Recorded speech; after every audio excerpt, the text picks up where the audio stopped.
Welcome to the Stoic Tide. Release, freedom, growth. These aren't just words. They're theckies that unlock the door to a life worth living. Right now, as you watch this, you're carrying something heavy. Maybe it's a grudge that's been eating at you for months. Maybe it's regret over a decision you made last year. Or maybe it's the fear of what people will think if you finally pursue what Marcus your heart sing. We live in a world that tells us to hold on tight. Hold on to relationships that drain us. Hold on to jobs that crush our spirits. Hold on to anger because they don't deserve forgiveness. Hold on to perfectionism because anything less feels like failure. But here's what nobody tells you. The tighter you grip, the more life slips through your fingers like sand. Every single day you make a choice. You can wake up carrying yesterday's burdens, or you can choose to set them down. You can spend your energy fighting battles that are already over. Or you can redirect that same energy toward building the future you actually want. The Stoics understood something we've forgotten in our modern world. That suffering isn't caused by what happens to us, but by our resistance to what happens to us. Picture a tree branch heavy with snow. The rigid oak branch fights the weight and snaps. But the flexible willow branch bends low, lets snow slide off, then springs back up unbroken. The willow doesn't lose its strength by yielding. It preserves it. That's the art of letting go. Staying true to your core while being flexible enough to bend with life storms instead of breaking against them. Letting go isn't weakness, it's wisdom. It's not about indifference, but about inner freedom. It's about releasing your death grip on things you can't control, so you can pour all your energy into what you can. The willow teaches us that our peace of mind is too precious to be held hostage by circumstances, people, or past mistakes. Sometimes the most powerful thing you can do is stop pushing and start flowing. Not because you're weak, but because you're wise enough to preserve your strength for what truly matters. When you master the art of letting go, something magical happens. The mental space you used to waste on resentment becomes available for creativity. The emotional energy you used to burn on worry becomes fuel for action. The hours you used to spend replaying conversations in your head become time you can invest in building something beautiful. This isn't just philosophy. This is practical psychology. When you're constantly fighting reality, your nervous system stays in fight or flight mode. Your stress hormones stay elevated. Your decision-making gets cloudy. But when you learn to accept what is while working toward what could be, your mind clears, your body relaxes. You start making choices from wisdom instead of wound. So, if you're ready to stop being a prisoner of your past and start being architect of your future, if you're ready to trade struggle for flow and resistance for resilience, then Thesanine transformative principles are for you. Stay with me. These aren't just concepts. They're tools you can use immediately. Hit that like button. Drop a comment about what you're ready to let go of. Share this with someone who needs to hear it, and subscribe so we can continue this journey together. Drop this powerful affirmation in the comments and watch your mindset shift. I release and let go. Number 1, release the illusion of control. The first and most important step to mastering the art of letting go is recognizing a fundamental truth that most people spend their entire lives avoiding. You control far less than you think you do. In fact, you control almost nothing except your own thoughts, actions, and responses. Seneca, the Roman Stoic philosopher and advisor to emperors, observed, "Every new thing excites the mind, but a mind that seeks the truth turns from the new to the eternal." The eternal truth is this: that your peace depends not on controlling your circumstances, but on controlling your relationship with your circumstances. Right now, you're probably carrying fluid of a dozen different situations you're trying to control. Maybe you're trying to make someone love you the way you want to be loved. Maybe you're trying to force a career path that keeps hitting walls. Maybe you're trying to control your children's choices, your partner's mood, or your boss's opinion of you. Here's what happens when you try to control the uncontrollable. You create a constant state of internal tension. You're pushing against immovable forces, and that resistance creates suffering. It's like trying to hold back the ocean with your bare hands. Exhausting, ultimately futile.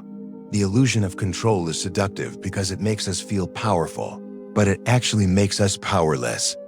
When you believe you should be able to control outcomes, every unexpected result becomes a personal failure. A very disappointment becomes evidence that you're not good enough, smart enough, or strong enough.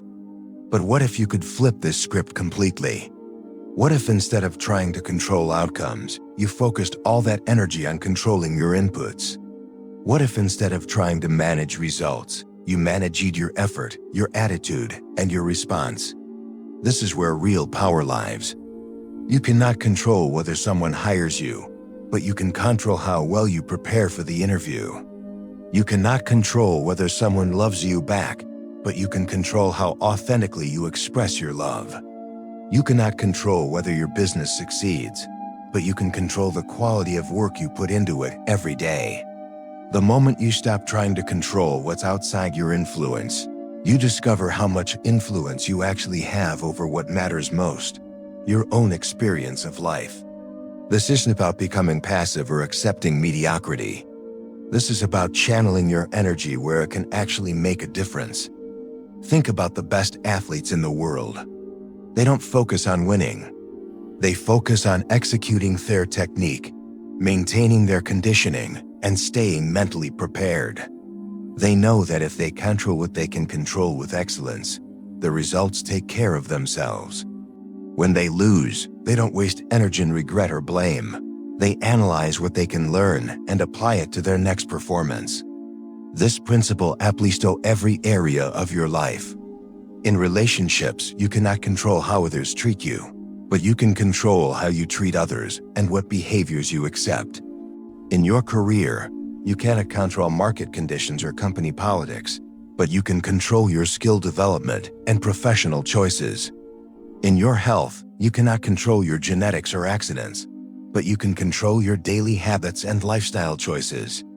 When you truly embrace this principle, something magical happens.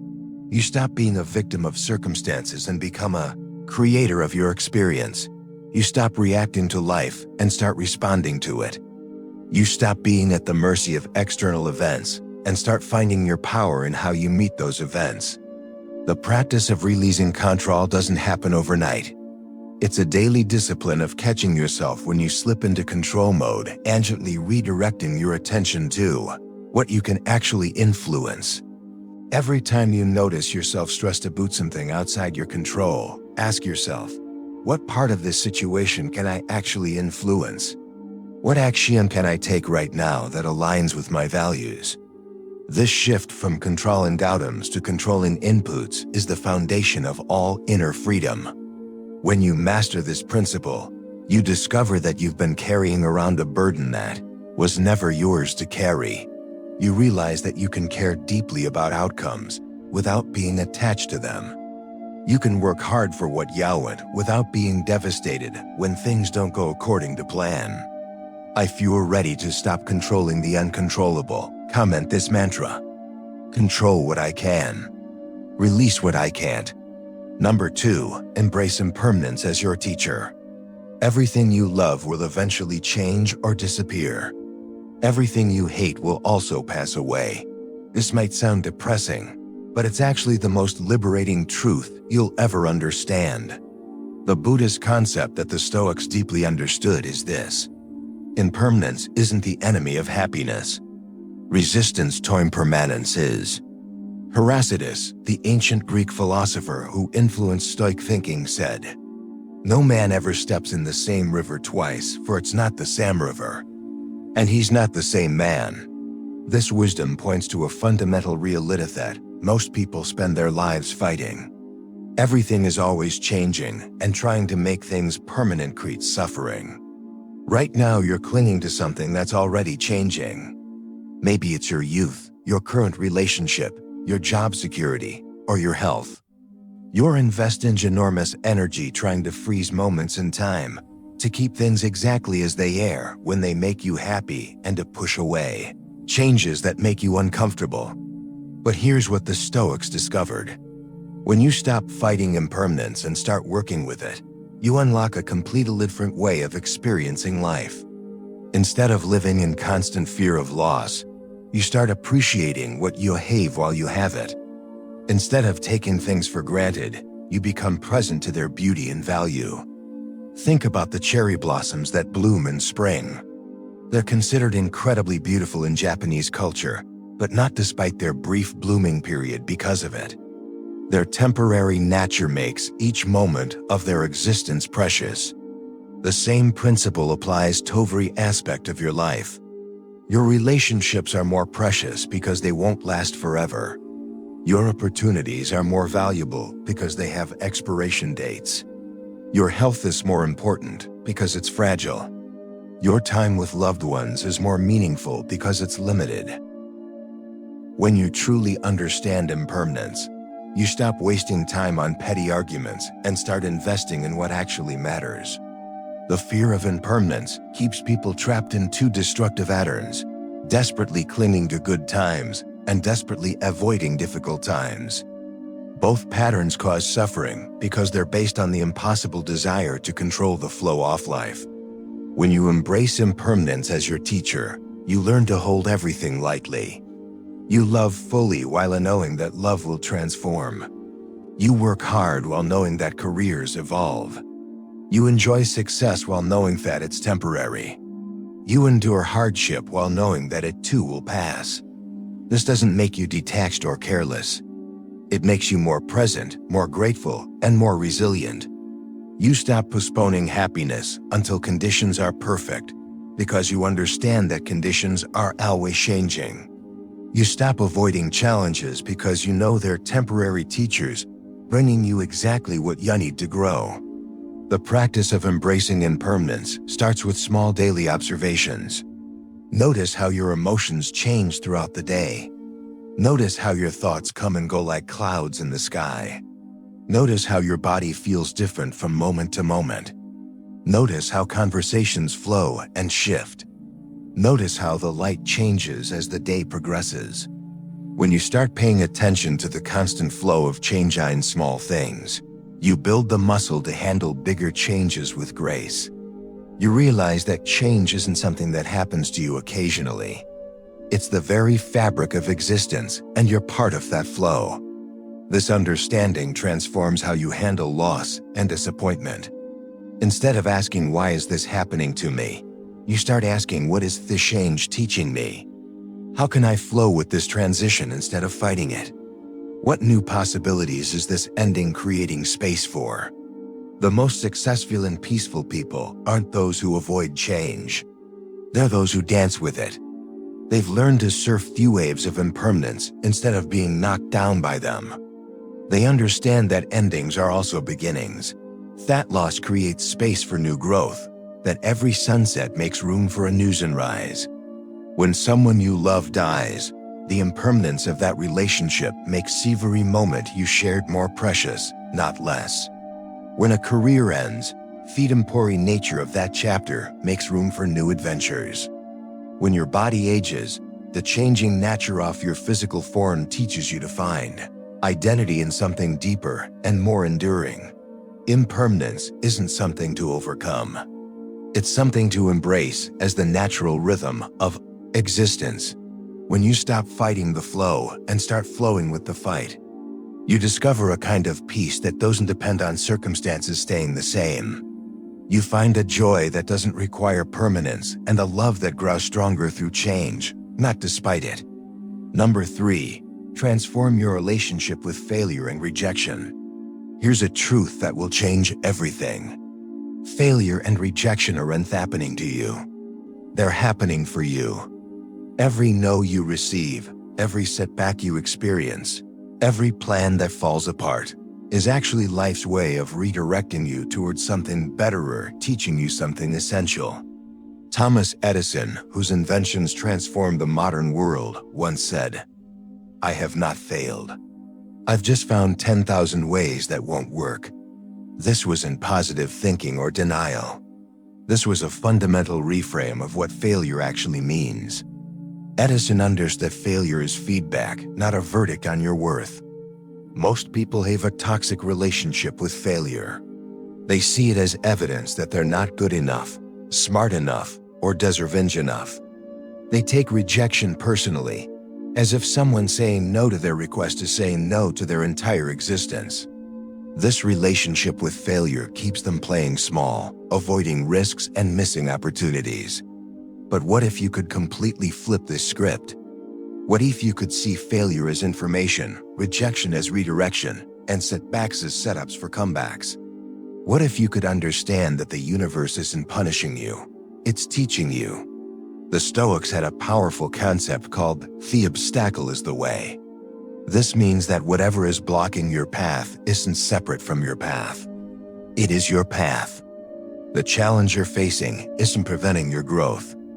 It's causing your growth. The failure you're experiencing isn't proof that you should quit. It's proof that you're pushing your limits and expanding your capabilities. Think about your muscles. They only grow when they face resistance they can't easily handle. The struggle creates the strength. The same principle applies to every area of your life. Your character grows through moral challenges. Your skills develop through difficult projects. Your resilience builds through surviving setbacks. When you get rejected for a job, fate rejection might be protecting you from a toxic work environment and pointing you toward a better opportunity. When a relationship ends, that ending might be freeing you from a connection that was limiting your growth. When a business venture fails, that failure might be teaching you lessons that will make your next venture successful. The key is learning to separate your actions from your identity. You are not your failures. You are not your rejections. You are not your mistakes. You are the person who learns from those experiences and uses them to become stronger, wiser, and more resilient. This doesn't mean you should seek out failure or be careless with your efforts. It means you should pursue excellence without being paralyzed by the fear of falling short. It means you should take intelligent risks without being devastated when some of them don't pay off. The most successful people in any field aren't those who never fail. They're those who fail faster, learn quicker, and bounce back stronger. They understand that failure is the price of admission to any worthwhile endeavor. They know that rejection is often just a numbers game. And persistence combined with learning beats talent without resilience. When you transform your relationship with failure, you transform your relationship with risk. Instead of avoiding challenges that might lead to disappointment, you start seeking challenges that will lead to growth. Instead of playing it safe and staying stuck, you start playing to win and accepting that losing is part of the game. This shift requires practice and self-compassion. When you do fail or face rejection, resist the urge to beat yourself up or take it as confirmation of your fears. Instead, ask yourself, what can I learn from this? How can this experience make me stronger? What would I do differently next time? What opportunity might this disappointment be creating space for? The practice of reframing failure starts with your internal dialogue. Instead of saying I failed, say I learned. Instead of saying they rejected me, say that wasn't the right fit.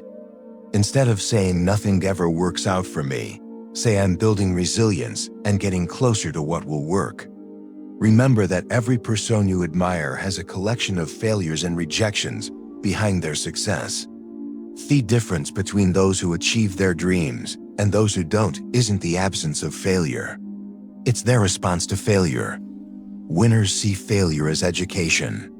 Losers see it as evidence. Winners use rejection as redirection. Losers use it as confirmation that they should quit. Your current failure is not your final destination. It's a stepping stone to your next level of growth. Your recent rejection is not a reflection of your worth. It's a redirection towards something better aligned with your path. Trust the process. Learn from the feedback and keep moving forward. Number 4. The art of emotional detachment without becoming cold. There's a massive difference between being emotionally detached and being emotionally unavailable. One creates freedom and peace. The other creates isolation and emptiness. The Stoics mastered the art of feeling deeply while not being controlled by their feelings. And this skill can transform every relationship and situation in your life. The Buddha taught, pain is inevitable, suffering is optional. This profound wisdom points to the space between what happens to you and how you respond to what happens to you. In that space lies our power to choose your emotional state, regardless of your circumstances. Most people are emotional slaves. They wake up happy or sad depending on their circumstances. They're confident when things go well and defeated when things go poorly. They're loving when others treat them well and resentful when others disappoint them. Their emotional state is completely dependent on external conditions, which means they have no real emotional freedom. But emotional detachment doesn't mean becoming a robot. It doesn't mean suppressing your feelings or pretending you don't care about anything. True emotional detachment means experiencing your emotions fully without being controlled by them.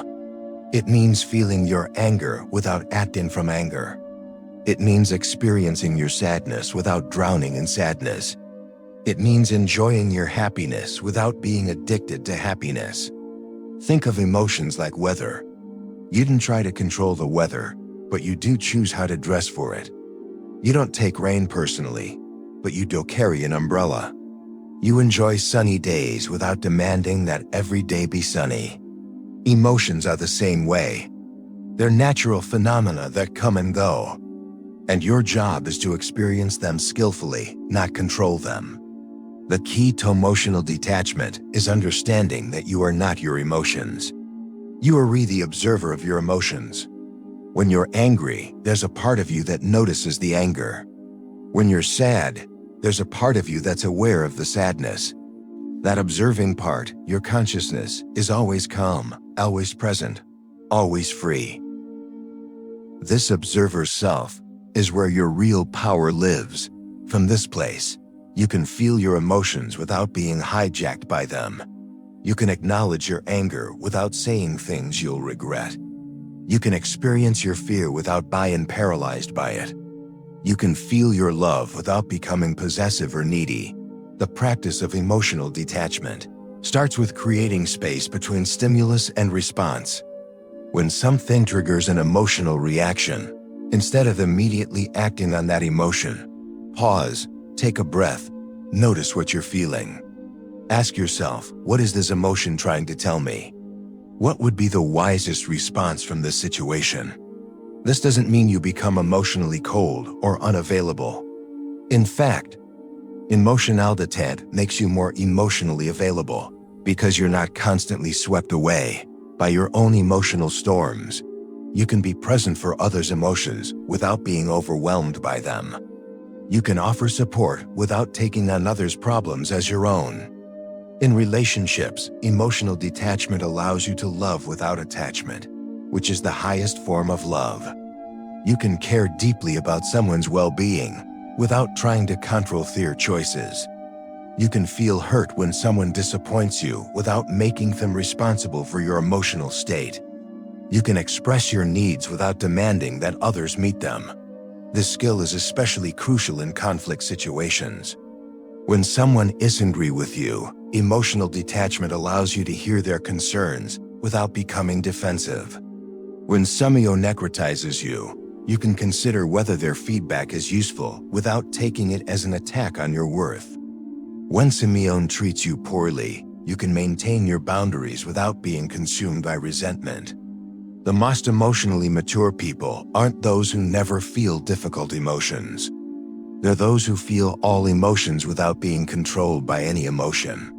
They understand that emotions are temporary visitors, not permanent residents. They welcome emotions as sources of information and energy without letting emotions make their decisions for them.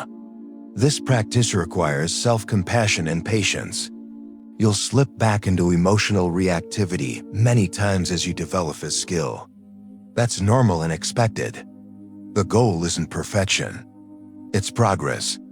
Each time you catch yourself being controlled by an emotion and gently return to the observer position, you're strengthening your emotional freedom. When you master emotional detachment, you discover that you can be passionate without being desperate, caring without being controlling, and loving without being needy.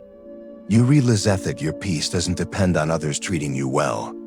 Your confidence doesn't depend on external validation, and your happiness doesn't depend on circumstances being exactly as you want them. This is true emotional freedom, the ability to choose your response to any situation, to feel deeply without running, and to love fully without losing yourself. It's the foundation of all healthy relationships and the cornerstone of inner peace. Master your emotions by claiming this truth in the comments. I feel deeply. React wisely. Number 5, release expectations and embrace what is. Your expectations are the source of most of your suffering. Every time you feel disappointed, frustrated, or angry, look closely and you'll find an unmet expectation underneath that emotion. The gap between what you expect and what actually happens creates most of the pain in your life, but it doesn't have to. Lao, the ancient Chinese philosopher whose wisdom influenced Stoic thought, wrote, "If you correct your mind, the rest of your life will fall into place." The correction she's talking about is the shift from expecting life to meet your demands, to accepting life as it unfolds while still working toward your goals. Right now, you have expectations about everything. You expect people to behave a certain way. You expect your efforts to produce specific results. You expect fairness, consistency, and logic from a world that often provides chaos, surprise, and mystery. These expectations set you up for constant disappointment because reality rarely matches our mental pictures of how things should be. But there's what most people misunderstand about releasing expectations. It doesn't mean becoming passive or stopping caring about outcomes. It means holding your preferences lightly while remaining open to what actually emerges. It means working toward what you want while being at peace with whatever happens. The difference between expectations and preferences is crucial. A preference is something you'd like to happen, but you're okay if it doesn't. An expectation is something you believe should happen, and you suffer when it doesn't. Preferences create motivation. Expectations create suffering. When you expect people to always be reasonable, you suffer every time someone acts irrationally. When you expect your hard work to always be recognized and rewarded, you suffer every time you're overlooked. When you expect life to be fair, you suffer every time you encounter injustice. But when you prefer these things without expecting them, you can work toward them without being devastated when they don't occur. The practice of releasing expectations starts with recognizing how many unconscious expectations you carry. You expect traffic to move smoothly, technology to work perfectly, people to keep their promises, and your body to feel good all the time.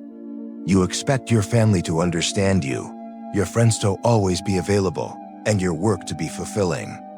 Most of these expectations operate below conscious awareness, but they create a constant undercurrent of tension. When you start noticing these expectations, you can begin the process of transforming them into preferences. Instead of expecting your commute to be quick, prefer it while being prepared for delays. Instead of expecting people to always be on time, prefer punctuality while planning for the possibility that others might be late. This shift doesn't make you pessimistic or cynical. It makes you realistic and resilient. You still hope for the best, but you're prepared for anything. You still work toward positive outcomes, but you're not attached to specific results. You still care about people, but you don't demand that they behave according to your wishes.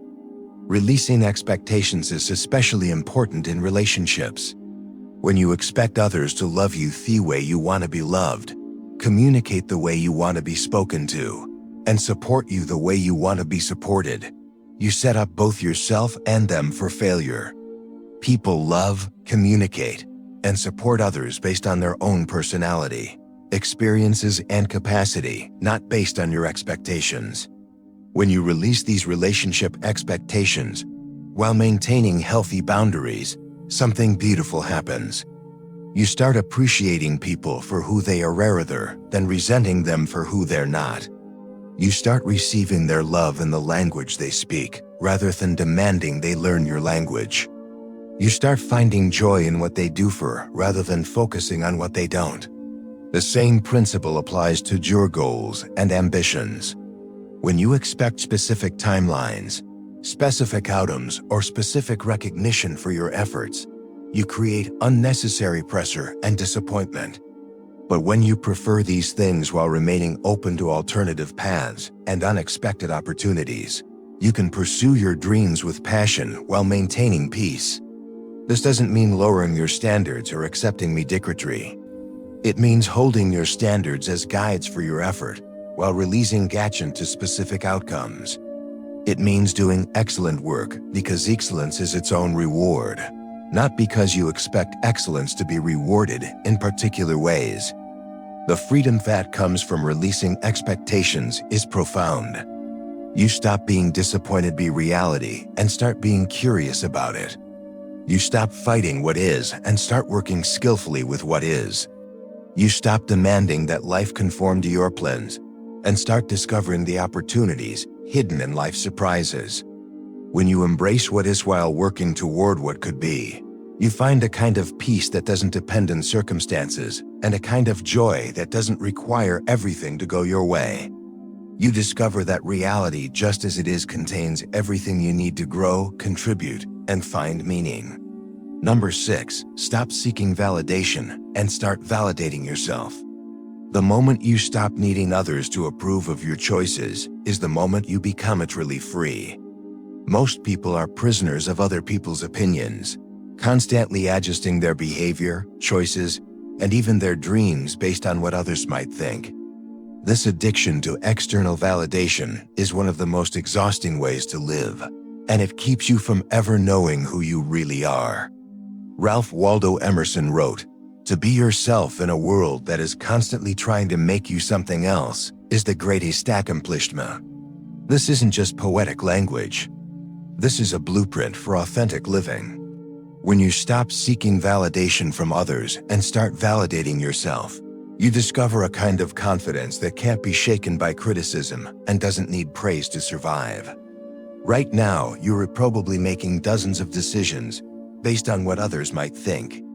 You're choosing clothes that will impress people, career paths that will gain approval, relationships that look good from the outside, and opinions that won't rock the boat. You're living your life as if everyone else is the judge, and you're the contestant hoping to win their approval. But here's the truth that will set you free. Most people are too busy worrying about what others think of them to spend much time thinking about you. The audience you're performing for is largely imaginary. The approval you're seeking is often from people whose opinions don't actually matter to your well-being or success. The addiction to validation starts early and runs deep.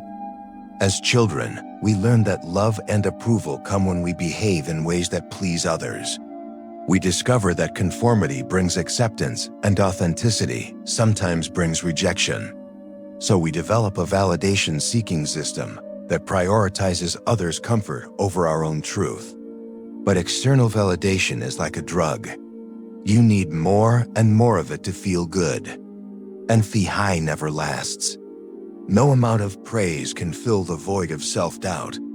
No amount of approval can substitute for self-respect. No amount of external recognition can replace the peace that comes from knowing you're living according to your own values. The shift from external validation to self validation isn't about becoming arrogant or dismissive of feedback. It's about becoming your own primary source of approval while remaining open to input from others. It's about making decisions based on your values rather than others' expectations. It's about defining success on your own terms rather than society's terms. Self-validation starts with developing a clear sense of your own values and principles. When you know what matters to you really matters, not what you think should matter. You have an internal compass that guides your decisions.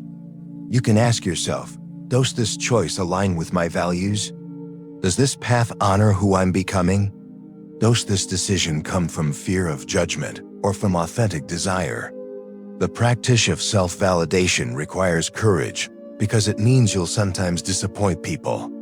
When you stop automatically saying yes to requests that don't serve you, some people will be unhappy. When you start expressing opinions that reflect your actual thoughts rather than what you think others want to hear, some people will disagree. When you make choices that prioritize your well-being over others' comfort, some people will call you selfish. This is the price of authenticity, and it's worth paying. The people who truly belong in your life will respect your authenticity, even when they don't always agree with your choices. The relationships that require you to betray yourself to maintain them aren't healthy relationships. They're represents disguised as connections. SELF validation also means becoming your own best friend rather than your harshest critic. Instead of waiting for others to celebrate your successes, you learn to acknowledge your progress. Instead of depending on others to comfort you during failures, you learn to speak to yourself with compassion.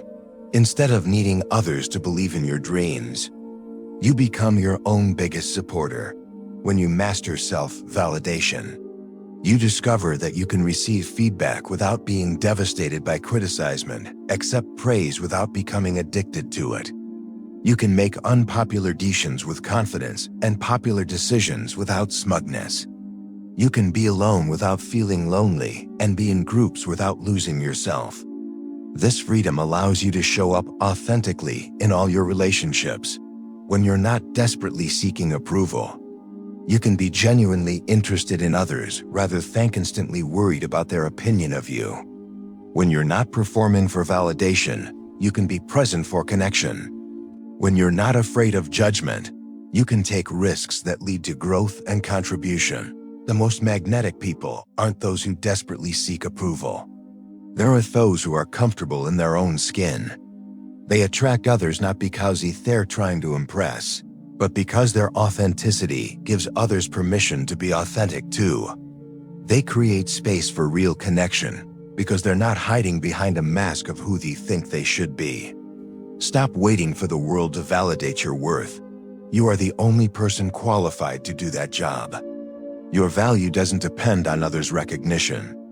Your dreams don't require others' permission, and your happiness doesn't need others' approval. When you become your own source of validation, you become unstoppable. Number 7, practice the art of grateful surrender. Surrender isn't giving up, it's giving over. There's a profound difference between the two, and understanding this difference will transform how you handle every challenge, disappointment, and uncertainty in your life. Grateful surrender is the practice of releasing your grip on how things should unfold while maintaining deep appreciation for what is unfolding.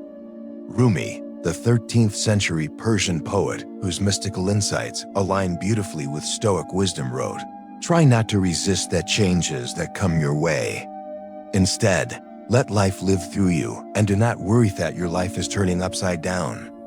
How do you know that the side you are used to is better than the one to come?" This is the essence of grateful surrender. Trusting life's process even when you can't see the destination. Most people confuse surrender with defeat, but they're opposites.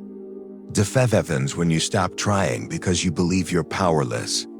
Surrender happens when you keep acting from wisdom while releasing attachment to specific outcomes, because you trust that life is working through you, not against you. Right now you're probably wrestling with situations that require surrender. Maybe you're fighting a health diagnosis, struggling against financial difficulties, or trying to force a relationship that isn't working. Maybe you're pushing against career setbacks, family dynamics, or personal limitations. The energy you're spending on resistance could be channeled into response. But first, you need to let go of how you think things should be. Grateful surrender begins with the radical acceptance that this moment, exactly as it is, contains everything you need for your next level of growth. This doesn't mean you like everything about your current situation. It means you stop fighting reality long enough to work skillfully with reality. The grateful part of grateful surrender is crucial. It's easy to surrender when you're bitter, resentful, or defeated, but that kind of surrender creates victim consciousness and passive acceptance. Grateful surrender means finding something to appreciate even in difficult circumstances. Recognizing that challenges often carry gifts that comfort never could. When you're grateful for your struggles as well as your blessings, you transform your relationship with difficulty.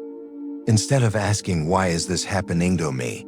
you start asking, "What is this teaching me? How is this growing me? What strength is this developing in me that I'll need for my future?" This practice doesn't mean becoming passive or stopping your efforts to improve your situation. Grateful surrender is active, not passive. You continue taking inspired action while releasing desperate teaching to specific timelines and outcomes. You work with life's flow instead of against it like a skilled sailor who uses the wind rather than fighting it. The practice of grateful surrender is especially powerful during transitions and uncertainty. When you don't know what's coming next.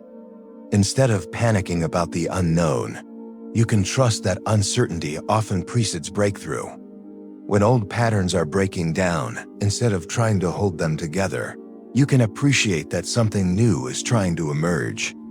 In relationships, grateful surrender means releasing your need to control how others love you, support you, or understand you.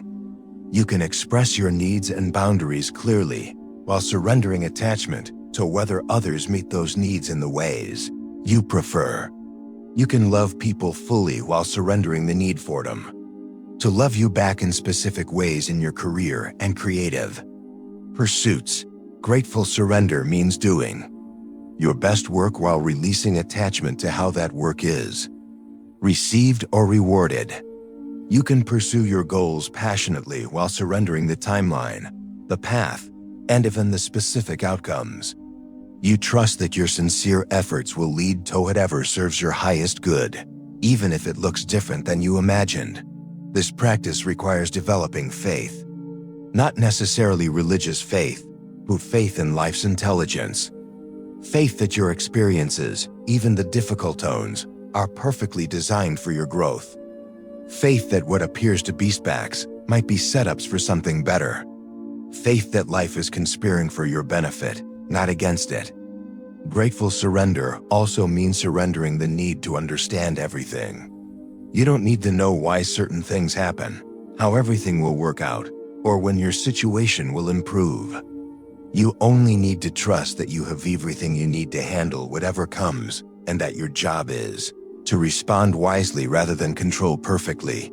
When you master grateful surrender, you discover a kind of peace that doesn't depend on circumstances and a kind of strength that grows through challenges rather than despite them.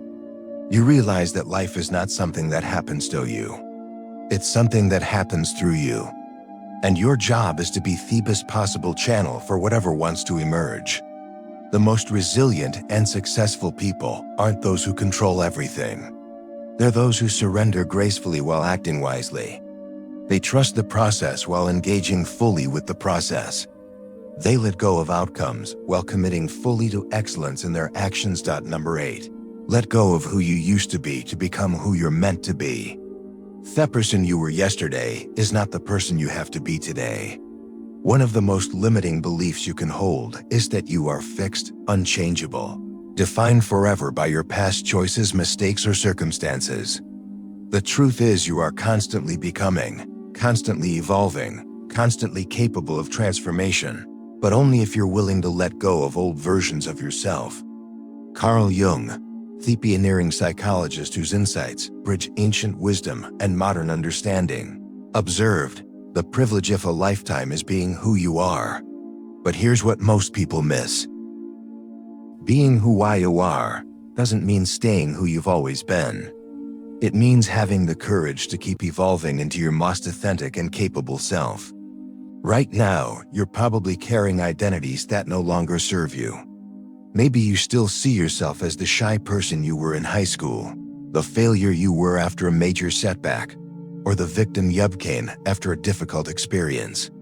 Maybe you're holding on to being the people pleaser, the perfectionist, or the person who always puts others first, even when it destroys your own well-being. These old identities feel comfortable because they're familiar, but comfort is often the enemy of growth.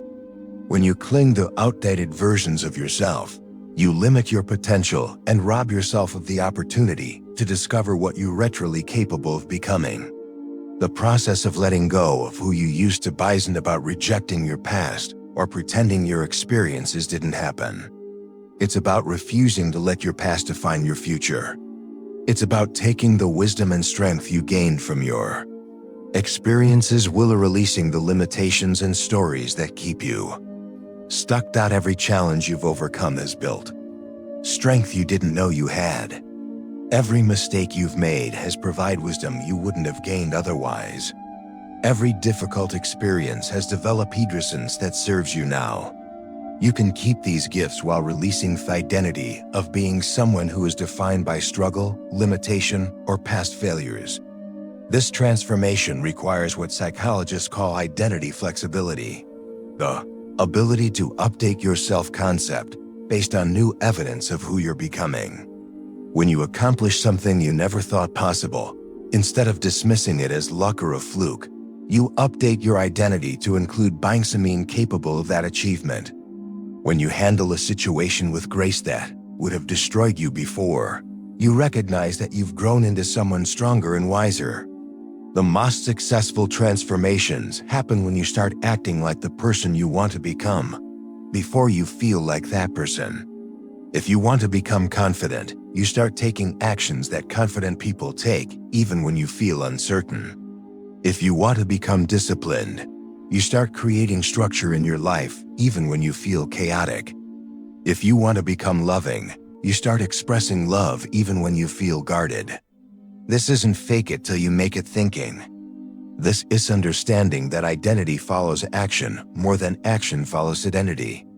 You don't become a runner because you identify as athletic. You identify as athletic because you consistently run. You don't become successful because you feel worthy. You'll feel worthy because you consistently take actions that create success.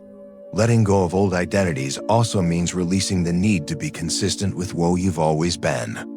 You don't have to keep the same opinions, the same preferences, the same fears, or the same limitations just because you've always shared them. Growth requires inconsistency with your past self. Evolution requires being who used to be in service of who you're becoming. This process can feel scary because your old identity, even if it's limiting, provides a sense of security. You know how to be that person, even if being that person creates suffering. But consider this: the caterpillar must completely dissolve before it becomes a butterfly. The transformation requires releasing what was to make space for what's possible. The practice of identity evolution starts with paying attention to the stories you tell about yourself. Notice when you say things like, "I'm not good with money," "I'm not a morning person," or "I'm just not the type of person who." These statements aren't facts about reality. They're beliefs that create reality. When you change these stories, you change your life. Start experimenting with new versions of yourself. Try on new behaviors, new responses, new ways of thinking. See what fits, what feels authentic, what serves your highest good. You might discover that you're funnier than you thought, stronger than you imagined, more capable than you believed, more loving than you knew. The person listening these words right now has unlimited potential for growth, change, and transformation. That you are not condemned to repeat the patterns of your past. You are not limited by the mistakes you've made or circumstances you've experienced. You are a constantly evolving being with the power to recreate yourself in each moment. Let go of who you used to be with gratitude for the lessons learned and the strength gained. Embrace who you're becoming with excitement for the possibilities ahead. Your best self isn't behind you. It's emerging through you right now. Number 9, trust the process. Even when you can't see the destination, the most profound transformations happen in darkness, invisibility, and uncertainty. Seeds grow underground, they break through soil. Butterflies transform in the darkness of their cocoons to your greatest.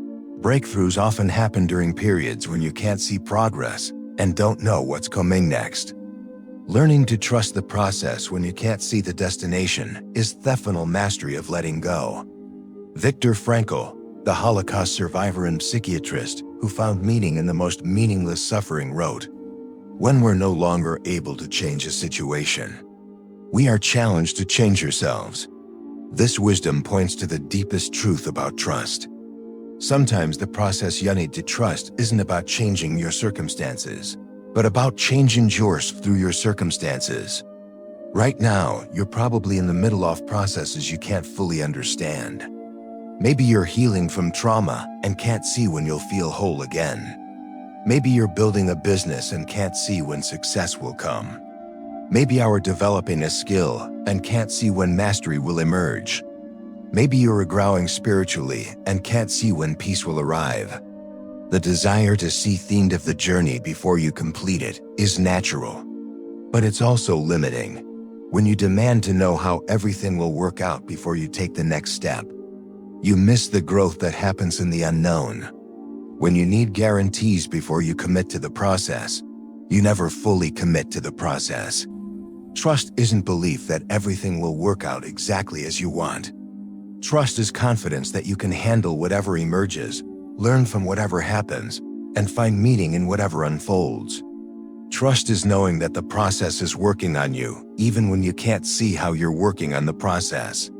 Every process has seasons. Spring brings new growth and possibility, but it also brings uncertainty about what will actually bloom. Summer brings progressive activity, but it also brings the hard work of cultivation. Fall brings harvest and results, but it also brings the letting go of what's ending. Winter brings rest and dormancy, but it also brings the deep preparation for the next cycle of growth. Most people try to skip the difficult seasons and live permanently in spring and summer. They want constant growth, visible progress, and immediate results. But nature doesn't work that way, and neither does personal transformation. Every process requires periods of invisible development, apparent sparks, and mysterious transitions. The practice of trusting the process starts with accepting that you don't need to understand everything that's happening to you. You don't need to know if certain challenges appeared in your life when your current struggles will end, or how your efforts will ultimately pay off. You only need to show up consistently with integrity and openness to whatever wants to emerge. This doesn't mean becoming passive or abandoning your goals. Trusting the process means taking inspired action while releasing attachment to timelines and specific outcomes. It means doing your part with excellence while allowing life to do its part with wisdom you might not yet understand. When you're in the middle of a difficult process, recovery, education, relationship building, creative projects, there are always moments when you want to quit because you can't see progress. This is exactly when trust becomes most important and most powerful. The breakthrough you're seeking might be one step beyond the point where you want to give up. The processes that transform you most deeply are often the ones that make the least sense while they're happening. The job loss that leads to your dream career. The heartbreak that opens your capacity for deeper love. The illness that teaches you what really matters. The failure that develops the resilience you need for future success. Trusting the process also means trusting your intuition about what steps to take next, even when those steps don't make logical sense.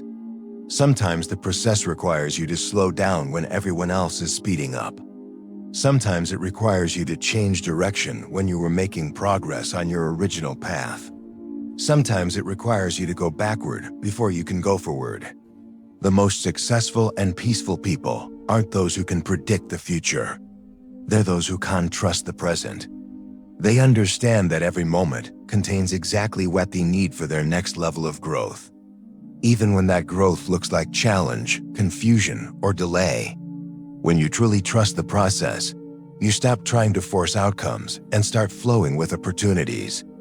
You stop fighting the timeline and start working with the rhythm. You stop demanding to know the ending and start appreciating the journey. You discover that the destination was never separate from the path. The path is the destination. Your life is unfolding exactly as it needs to unfold for you to become who you're meant to become. Trust it. Trust the timing. Trust the challenges. Trust the growth. Trust the mystery.